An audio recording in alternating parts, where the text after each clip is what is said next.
Welcome to the Ops Experts Club. If you're at all interested in anything we talk about here in this episode, go ahead and check out the description down below and click any of the links there. Or if you just want to know more about us, click the links below. Now on to the episode. Experts Club. I think I could create a stick jingle.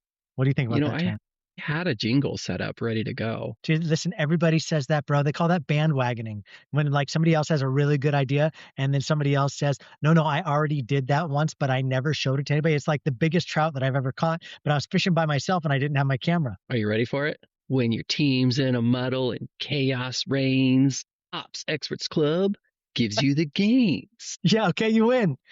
That's different from my trout story. Ops Experts, thanks for joining us today. I'm not gonna torture you with any more of our amazing jingles, although you may see Terryn's surface on a future podcast, just to be clear. Yeah, Terryn's jingles. I mean, it's catchy. Dude, it's actually a side hustle we have. They're called Terryn's jingles. Jingles. Anyway, so today, Terryn Turner, I thought we should talk about how do you motivate people? Right? Because I think that it's different than I think a lot of visionaries. I think a lot of times visionaries think they can get on a level 10 meeting or a weekly meeting and give people a pep talk and that's going to be what motivates them. Visionary, I love you. That's probably not going to work very long. That may work on some of your newest employees, but the ones that hear you week in, week out, get on there and try and pep them up, or on the flip side of that, get on there and hear you chew them out about what they're not doing right, but they don't have any control over some of the things that you complain about. Like all you become is like, just like that Charlie Brown character from way back in the dark ages. That was just like, when the adults talked, it was just like, wah, wah, wah, wah, wah, wah, wah. Like they're not going to hear you. They literally tune you out. When you start prepping up and you get your posture, your preaching posture in, where you're going to give them a pep talk, or you're going to come in and chop them down like a cherry tree, they turn you off. So Terryn, how do I motivate people? Well, I mean, made popular by the famous analogy, carrot stick. Carrots, obviously. Dude, carrots were way better. And there's that other, what's the other phrase, that other idiom that I always screw up, but it's like you draw more flies with honey than you do with vinegar. Yes. But people always say bees, but bees aren't drawn by honey, bro. Bees make honey. See, duh. You make more honey with bees. That's true. Then you can make vinegar with bees. 100%, or making honey out of vinegar. I mean, 100%. So how do you motivate them? Like Terryn said, you give them something to incentivize them. So today we're going to talk about incentivization, like incentivization. Like how do you incentivize? How do you move people towards the goal that you want? And I think a lot of times you need to first come up with a goal. I was talking to Ben earlier today. He was talking about a client that we have right now. And he said, Aaron, I just am having such a hard time getting their operator to release things. Like I'm there. I'm here for support. Like you have much more important things to do. I need you to release that stuff so that we've talked about it in times before, delegate and elevate, like so we can elevate you up to get best bang for our buck out of you. But what do you do when people's identity is tied to the stuff they're doing? Well, you need to motivate them to release. And how do I motivate them to release? I incentivize it. So what do I incentivize? I would say, let's identify first, what are the biggest goals for you as a business? Like what would be the goal you want out of every one of your players? Terryn, what do you think one of the biggest goals are for a visionary out of their players? It really depends on the visionary. Some visionaries do really enjoy seeing personal development out of their players. Are they succeeding and winning outside of work as they are in work? But outside of that, some of the goals are just directly tied to performance too. It's are they crushing it? Are they completing their projects, their rocks? Are they hitting their KPIs? Are they learning something new? Are they leading? If they've got a position that leads, how well are they leading? Are they interested in more? I would say one of the biggest drivers for visionaries is the almighty dollar. Like I would say, like for most visionaries, they want to know, is this making me more money? Is this person tied to making me more money? Or if they can't make me more money, like, right? Sometimes we have visionaries that are like, I don't know what to do with operations. That's why they hate operations so much. They're just like, this is a giant suck. I have my salespeople are killing it, but then operations just sucks all my money down the drain. Well, that's great. Then let me give you another incentive for your operators. And that is, how can they save you money? And you can incentivize for both sides of it, because actually both ways put money into your bank account. Whether somebody's growing your sales or saving you on your costs, like both ways increases the amount of money that stays in your bank account. And I think if you can see it like that, most visionaries get really hung up on sales, sales, sales, sales, sales. I'm going to pour a bunch into my marketing for a hope on a return on ad spend, or ROAS, that's going to be at this percentage because I know that's going to drive more leads to the sales pipeline that they're going to be able to close. And that means we're going to get more sales, and that's going to increase my bank account. But they don't always think about, but if we dropped your costs, that actually is going to increase your bank account as well, because then you're not going to have as much going out. So I think seeing it on both sides and determining, okay, so this position that I'm talking to right now, as I think about how do I motivate this player on my team, is how do I incentivize the goal I'm trying to gain? So obviously sales speaks for itself.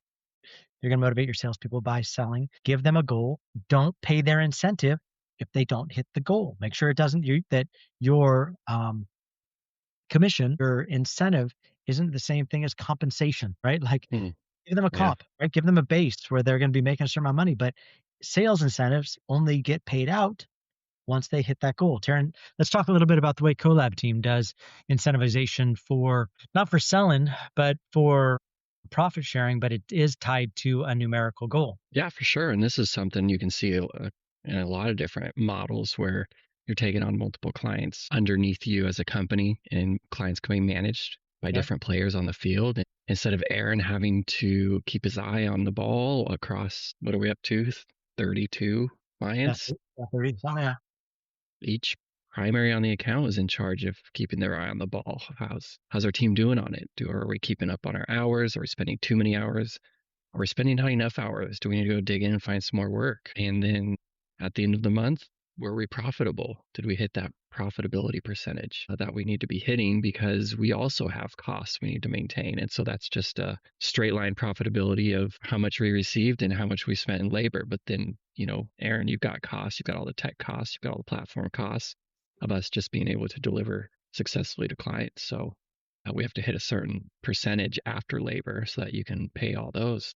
So I think that the way that I determined, Terryn's exactly right. So we determined several years ago, Terryn's been with me now. Like I was only a year into the company when Terryn started with me. You know what I mean? So I'm going on our 12th year in business right now. So Terryn's been with me for 11.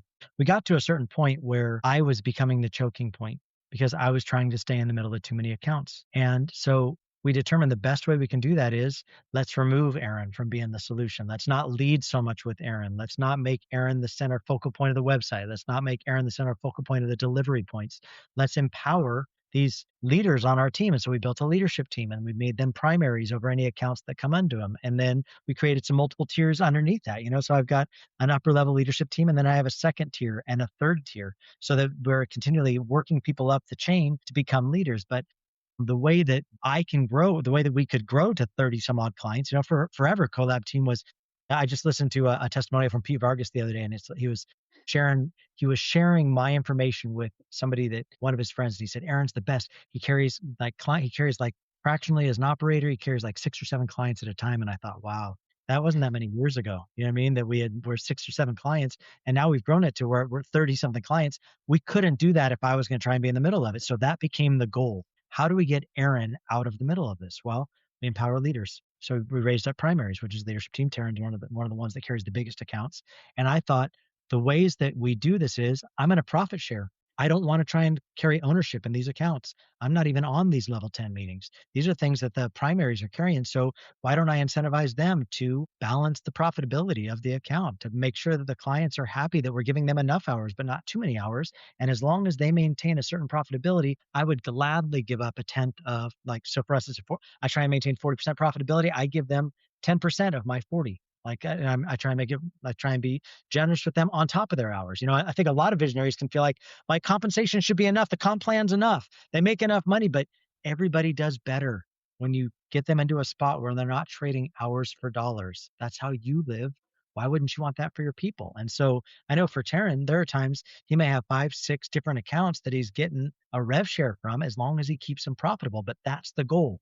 He has to keep them profitable. And if he doesn't, then I don't pay out that rev share kicker because I don't have the profit to be able to give. And so it becomes a very easy way for us to drill it down on one number and incentivize the outcome that I want, which is Aaron not being the choking point by trying to hold the reins on all the accounts. So that's one example. It's a good one.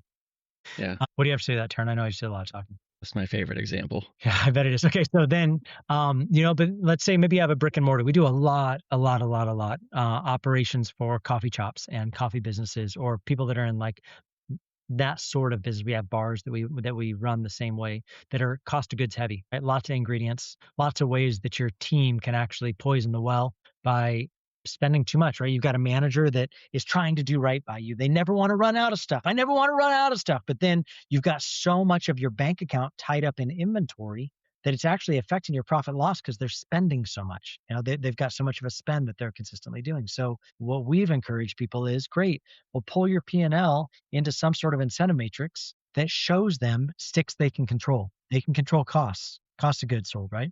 They can control labor. That's another one where managers can sometimes just fall asleep at the wheel. It's easy just to duplicate last week's schedule, right? And then they forget that things change seasonally. Maybe you're in coffee industry, you experience a high spike in the spring and early summer, and things start to taper off as you get into fall and into winter. And so you need to be really aware of how much labor you're using. And so we created this thing called an incentive matrix. In fact, if you want it, I would love to give it to you for free. It's at incentive.opsexpertsacademy.com. So incentive.opsexpertsacademy.com. I'd love to give that to you. We created this tool where it works directly off your P&L, but it shows lesser line items. You cut out a lot of what's traveling in your liabilities. It's really just your COGS and your payroll. And we call that an efficiency percentage that we create from there. And then we split out that efficiency percentage amongst the leaders. So we're driving them to be thinking about, how are you looking at your COGS? Could you shrink that down a little tighter? How are you looking at your labor? Could you shrink that down a little tighter? That's going to leave you more profit in the end, and then I'll profit share with you on it. So I think that that's one way that you can incentivize your people to be thinking in an efficient way. What are your thoughts on that, Terryn? Yeah, I love it. I mean, it's the age-old issue. People will grow. Some people love to grow themselves. Some people are complacent and they're fine where they are, but those aren't the people we're talking about. But people do enjoy just getting to learn new things and improve on themselves, improve on their jobs. But there does hit a point where if it's not recognized, if it's not appreciated, they can really start to feel taken advantage of in that sense. I've learned all these new skills. I've leveled here. I'm managing 6 people now where I used to manage nobody. Feel like maybe, something needs to happen. Oh, it's good. The thing that I love about incentives is, and this is something that you're going to want to think through, is right? It all starts with the goal. Like, what is your goal? Like we talked about, mine was getting out of all the clients so we could grow to more clients. That was the goal. For a coffee shop, maybe it's you want to open new locations, right? Well, you can't open new locations until you hit a certain profitability and are able to squirrel away enough money to be able to justify a new build, right? So each one of us are going to have a different goal. So ask yourself and be really honest about your goal. It can't just be to make more money, because a lot of times that actually is only going to multiply your pain. If you haven't realized that yet, realize that, because we see that happen all the time. Visionaries are like, I just want to raise, I'm a $1 million company, I want to get to 3 million, or maybe they're 3 million, I want to get to 10 million, or maybe they're 10 million, I want to do 20 million, without realizing, well, economies of scale, if you're experiencing pain right now and you're talking about a X growth pattern, guess what? Your pain is very likely going to X as well. So ask yourself, can your frame bear that kind of pain? Or are you ready to really ante up, right? Because you're going to have to outlay more cash probably to hire more people to bear that kind of load. So I think all those things are really important when you're considering goals. Like, where are you at in your growth trajectory? How are you wanting to grow? Is monetary growth the thing that you need to grow in? Or should you really be working on efficiencies this year? Hey, let's get leaner. Like, where are we carrying the fat? And the best ways to do that is some of these things we're talking about now, about costs that you're carrying that aren't correlative to the growth you want to see in your team. So I'd say, number one, identify the goal. Number two, create a way that you can metrically monitor growth. I mean, whatever that growth towards the goal is, because I think that's the other thing is, if it's just a gut check, or it's something emotional, or it's something that you've come up with that just makes you feel good, but it's not based on metrics, then people are going to feel like you're being biased sometimes when you're not rewarding them, or when you're rewarding some people and not all people. Terryn, I know we've had clients like that in the past who were just a little bit emotional in the way that they compensated, especially with bonuses. And what it led to is partiality and favoritism. And that actually, what you think is going to motivate people actually kills the motivation, because you're paying favorites. So I would say number two is make it metric. Terryn, do you have thoughts on that? Yeah. I mean, a bonus tied to nothing is very confusing, even to the person receiving it, to the people not receiving it. Because, I mean, word gets around whether they're going to talk about it or not. It does end up just stirring more trouble. I think too, when it's tied to nothing, a lot of times you forget what you did last time. And the danger of that kind of bonus is people start wondering, are they going to see that every March? Like this, oh, is this some consistent? Like, is there some sort of consistency in the cadence? But if you were just winging it, you just were feeling generous. You just got maybe taxes weren't as expensive as you thought they were going to be. You were feeling a little bit more generous this year. So you doled out some cash, but there wasn't any real rhythm to the magic. People misassociate that with something they thought you gave it to them for. Then next March comes around and they're thinking you're going to dole out the same, but next March might not have the same shaking and movement, and you may owe taxes deeper than you thought you were going to. Not address it. You're not going to give a bonus because you feel like, why would I bonus them again? I'm not going to do that every year, but you didn't explain why you were bonusing what you were bonusing, and you left them to assume, which means it's going to make an ass out of you and me, right? That's the whole key for assume. So I think make sure it's very clear why you're bonusing. This is the other part I would say. So number one, have a clear goal. Number two, make sure it's metric. Number three, make sure there's some sort of ascension in it. So like what I love about the incentive matrix that we give away is you can see very clearly the regional manager, the store manager, and then the assistant manager. Each one of them makes a certain percentage of incentive matrix, right? So the assistants make, I think it was like 1% of this efficiency matrix, right? And then like regular managers, I think made like maybe it was like 2% or 3%. And then the regionals actually still made 3%, but they made it across all of their locations, right? So assistant manager and manager, it's tied to their income from their one store they control. But the regional, because we wanted the regional to manage these managers well for each one of the locations, the regional made a piece out of every store that hit the number they were shooting for. And it was really incentivizing. So the beauty of that is when I see that matrix go out every month and I see what I'm getting, I see what the manager's getting, and then I see what the regional's getting, it makes me as an assistant think, well, I want to make 2% more than what I'm making right now. And it makes the manager feel like, well, how do I get up to the point of being a regional? And it creates this like natural ascension of, I want to get better. I want to grow more if you're motivated by income. Now, sometimes people aren't motivated by income. And that's where, Terryn, some of that stuff is that we talked about where you started the show of, are there other things that you want to incentivize different ways? You know, we got into a spot where it was like some of our clients would incentivize by, we know that this is a mom, she's really busy at home. We'll pay for your cleaning next month, or like to have your house cleaned, or we'll pay for a laundry service to be done for you, or we'll pay for, I know for the coffee shops down in Belize, we'll pay for your gym memberships. We'll do that for the kids down there because gym memberships are expensive. The kids can't always afford that. So think about what it is that your people are motivated by. Sometimes it's not always money. Sometimes it's you could just do something kind for them. Mm-hmm. Yeah, well said. Yeah. Terryn, any final thoughts as we tie up this show on incentivization, the difference between compensation and incentivization, and how we keep companies growing, how we're teaching people to release by incentivizing them towards the goal we're shooting towards? You know, I think it really all just comes back to what we're always saying, and that's you got to have a good system in place. Yeah. Like a lot of this stuff sounds really nice, but if you're already too busy, Yeah. you can't implement it. You need some good systems in place to be able to do this. You start getting some L10 meetings. You start getting some quarterly evaluations, job description, KPIs for everybody. Great. And then, and that's going to get you to where you want to be, to where you can now lead a company and lead a team. Yeah. Ops Experts Club, we always try and go for free first, right? Because we know that there are a lot of costs that come at you as a business. I hope that you find value in this show. I hope you find value in these different little Easter eggs that we drop for you, like incentive.opsexpertsacademy.com, where you're able to get tools that we've created for some of these big companies and we just give away for free. Like from there, we try and get you on to like do it yourself, like something like opsexpertsacademy.com, where 35 modules, beginning, intermediate, and advanced, where you can just plug and play tools and techniques and teachings to your people and say, hey, go consume this, go listen to this. These guys seem to know what they're talking about. We try and make that price point super cheap, one and done, one-time payment. But then you're like, hey, Aaron, all this stuff sounds great. Free tools, do it yourself.